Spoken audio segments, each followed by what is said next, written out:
2023 December 28 నుండి 2024 జనవరి 6 వరకు అభయహస్తం గ్యారంటీలను అమలుకు దరఖాస్తులను స్వీకరించాం. మహాలక్ష్మి, ఇందిరమ్మ ఇండ్లు, గృహజ్యోతి, చేయుత, రైతు భరోసా పథకాల కోసం 1,28,00,000 మంది దరఖాస్తులు పెట్టుకోవడం జరిగింది. ఇందులో డూప్లికేట్ దరఖాస్తులు మినహాయించగా 1,09,000 దరఖాస్తులు మిగిలాయి.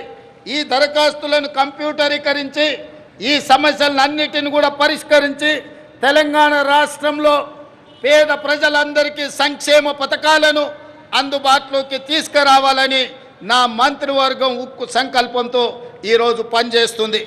అదేవిధంగా మిత్రులారా, అధికారంలో వచ్చిన 48 గంటల్లోనే 2 గ్యారంటీల అమలుకు శ్రీకారం చుట్టాం. ఆడబిడ్డలకు ఉచిత బస్సు ప్రయాణ సౌకర్యాన్ని కల్పించాం. పైసా ఖర్చు లేకుండా రాష్ట్రంలో ఎక్కడికైనా ఉచితంగా వెళ్ళే అవకాశం మహిళలకు, మా సోదరి మనులకు ఈ పథకం ఉపయోగపడుతుంది.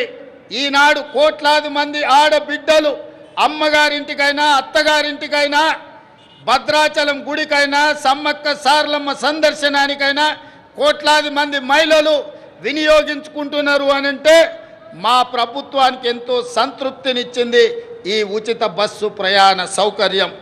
అదేవిధంగా బస్సులు సరిపోవడం లేదు, వాళ్ళకు సమస్య అవుతున్నదంటే అదనంగా బస్సులను ఏర్పాటు చేయడమే కాదు, అదనంగా బస్సులను కూడా మా ప్రభుత్వం కొనుగోలు చేసి మా ప్రాధాన్యత మహిళల పట్ల అత్యధికంగా ఉంటుంది అని చెప్పి ఆ తల్లులకే ఈ ఉచిత బస్సు ప్రయాణాన్ని మేము అంకితం చేయడం జరిగింది.